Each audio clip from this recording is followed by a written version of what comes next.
as our eyes and ears were telling us, there were an extra few 100,000 people here that were added to the population every single year. So Britain is creaking under the weight of its unprecedented population explosion, and downstream from that, irreversible cultural change. Irreversible only so long as these people remain here, and there are certain policy measures that could be used to remove them or to get them to leave voluntarily of their own volition. And I hope that a politician and or party will take those up. So if we scroll down in this document to Table 1. Table 1 documents all of the migration statistics. It's somewhat buried in here. I think Table 1 might be towards the bottom. But they also revised, as we can see in Table 1, the net migration statistic for December 2022 to 2023 up from 685,000 to 866,000. So that's a difference of 181,000 people. So again, this year's estimate, even though it's meant to be a 20% fall, will again be revised up. So under the summary of long-term immigration, they say our provisional estimate of long-term immigration for the year ending June 2024 is 1.2 million. So, the year ending 2024, the total migration number is 1.2 million. The net migration number is 728,000. This is down from the updated estimate of 1.3 million in June 2023. Of the 1.2 million who came to live in the UK in June ending 2024, 86%, 1 million, were non-EU nationals. They have added 1 million non-EU nationals to Britain in the last year. That is staggering. And you really can see it. The population composition change is stark. Because it's more visible if they're not European. And then the culture is not nearly as proximate as European nationals. I wouldn't want 1 million Germans added to my country every year either, because it would change the culture drastically. But it would at least be closer to English culture than Eritreans, Zimbabweans, Indians, Pakistanis, Nigerians from all over Nigeria, by the way, not just the Christian side. It would be pretty noticeable. Only 10%, 116,000, were EU nationals, plus Norway, Iceland, Liechtenstein, and Switzerland. 5% returning, 58,000 people, were British nationals who had previously lived overseas, either for work or to emigrate. Focusing on the 1 million non-EU nationals, 82%, 845,000, were of working age, 16 to 64. 17%, 179,000, were children under 16 years of age. India was the most common nationality for non-EU immigration, under Rishi Sunak.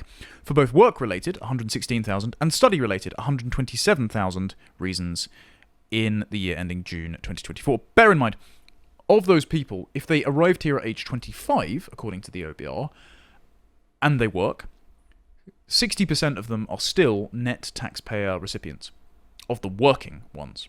And all the rest who are dependents and students and the like are net taxpayer recipients. So mass immigration is a gigantic third world financial transfer Ponzi scheme inflicted upon the native British population, who vote at every available opportunity to reduce it and are told, how about record numbers of foreign nationals instead? You can see why discontent is bubbling under the surface of the British every day. When looking at a reason for migration of non-EU nationals, 295,000, 29%, came as study main applicants, similar to the year ending June 2023, 302,000. Meanwhile, 80,000, 8%, came as study dependents, down from 115,000 in year ending June 2023. This follows changes to the student visa route being implemented in January 2024, which restricted the ability of most international students to bring family members, because beforehand, the UK were running an insane scheme where you could apply for an undergraduate degree as a foreign national, bring your mum, dad, aunts and uncles over, drop out, still be allowed to stay in the country without any follow-up, and you've just chain migrated your entire family. That's been going on for ages. And then you just disappear into the Deliveroo economy, earning cash in hand, despite your visa possibly having expired, while your entire family were here. All of those people should have the indefinite right to remain rescinded and should be told to return to their country of origin forthwith. And I'm waiting on someone to propose that in a political party, not just in the pages of the Telegraph, as has happened this week. Around 184,000, 18%, non-EU nationals came as main work applicants. So only 18% of all these non-EU nationals, the million, came to work. Right, 18%. So net migration being a unparalleled fiscal good is a lie by the numbers from the OBR, by the numbers from the ONS. And instead what you get down to is that diversity is our strength means the dilution of the homogeneity of the population, because they think the native population, in James Cleverly's words, are pale, male and stale.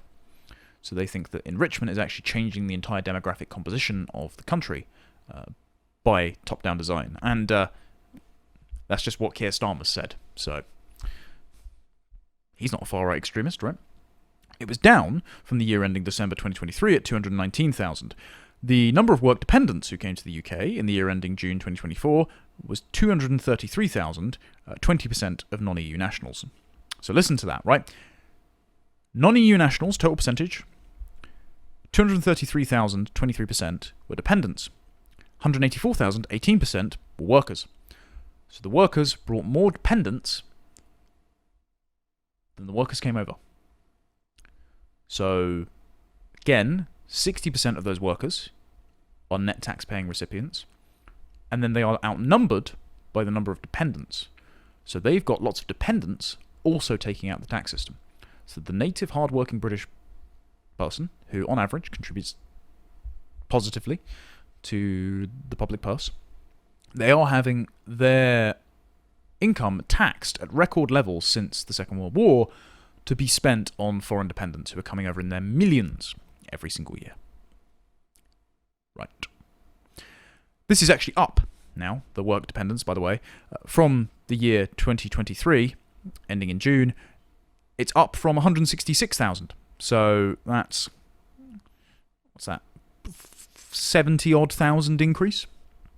70,000 extra dependents were brought while the number of student dependents were reduced. So it's just being offset year on year.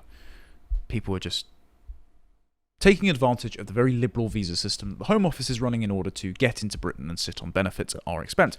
On the summary of long-term immigration, our provisional estimate of long-term emigration for the year ending June 2024 is 479,000, so that's the number of people that left. This is higher than our updated estimate of 414,000 in the year ending June 2023. So you can see the brain drain growing on here.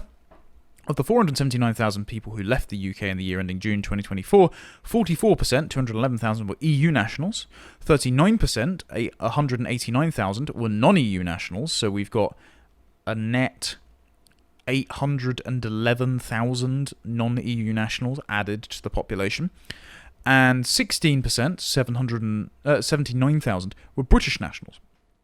So we've got 79,000 British nationals out, 1 million non-EU nationals in. Excellent. In the year ending June 2024, non-EU nationals who came to live in the UK were 52% male and 48% female. Considering the country of nationality, the top 5 non-EU nationalities for long-term immigration into the UK by June 2024 were Indian, 240,000, Nigerian, 120,000, Pakistani, 101,000. In light of the recent grooming gang prosecutions, I am very concerned about that number. Chinese, 78,000, and Zimbabwean, 36,000. The interesting part about the Chinese students as well is that the majority, 60% of the non-EU nationals who left the UK in June 2024 had originally arrived for study visas, and this is driven largely by Chinese students returning home. As you can see in figure 5 here, there should be a graph up here somewhere. There we go. So here's the study related. There's a lot of Chinese students returning home. There's also a lot of Indian students, as I said, returning home. And the Chinese students often do actually return home. It's a lot of the Bangladeshi students and actually many of the Indian students who sort of languish in the Deliveroo economy long after their student visa has expired. Other reasons for non-EU nationals to come to live in the UK in 2024 were asylum, 84,000 people, family reasons, 76,000 people, so chain migration, and humanitarian reasons, so more asylum, 67,000 people. So the basic numbers for 2022 to 2024 in terms of immigration were 1.2 million total migration in 2023 to 2024, 728,000 net migration, so that's coming in, 86%, 1 million non-EU nationals, 82% adults, which the OBR itself assessed as not being net tax contributors, 295,000 students, 80,000 study dependents, 184,000 work visas, 233,000 work dependent visas, 84,000 asylum seekers, 76,000 family reunification visas, and 67,000 humanitarian visas. So the work visas are down, the dependent visas are up. The final thing to look at should be figure 9. So it shows exactly when all this net migration has started. And you'll notice that the Boris wave is itself to blame for all of this. So here we go. Here's the 2021 census. This is the one that we're basing a lot of our data off. This is the one that you've seen the sort of ethnic breakdown interactive maps from. The census is woefully out of date because this is when the census took place. And then look, the Boris wave of immigration during and after the COVID lockdowns continues to spike. So when the next lot of census data comes out, it's going to be a staggering shock. I mean, London is already a minority English city. The number of mothers, live birth mothers, in England and Wales has already dropped from about 70-odd% to about 50-odd% within 2 years, according to the latest data from the ONS.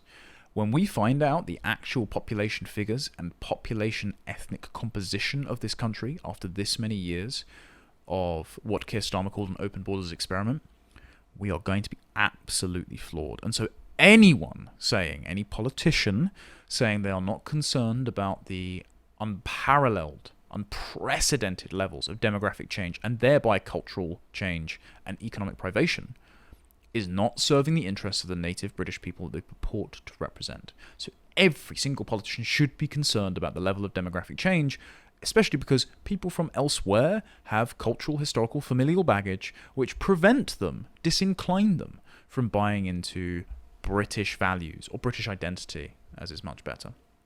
Particularly national identity, English identity, Welsh identity, Scottish identity. And so, mass demographic change precedes economic privation and cultural degradation. And so we have to care about demographic change.